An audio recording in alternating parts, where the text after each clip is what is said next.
Hi, have you come across most of all these Facebook profile pictures that once you go into the pictures, it flips, it changes from a normal Facebook profile to a Facebook avatar? In today's tutorial, I'll be teaching you how to create one.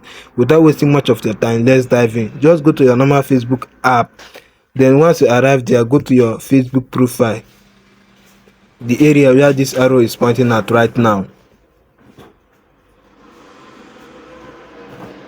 Once you get to that area, let's allow it to load up.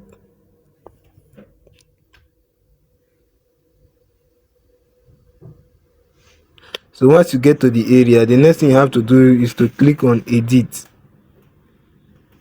where this arrow is pointing at. Just click on that area.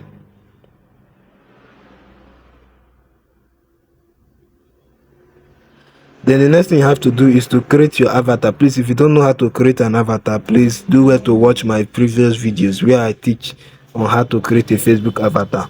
So this is my own avatar. I've already created it. I don't want this video to be too long. So once you have created your avatar, the next thing you have to do is to click on that icon there to turn it on, where the arrow is pointing out. Now the avatar is turned on. So once you go to your Facebook profile, it begins to flips. Let's just watch what we just did right now. This is it. So please do well to subscribe to this channel and share this video for more tips and tricks like this. Bye.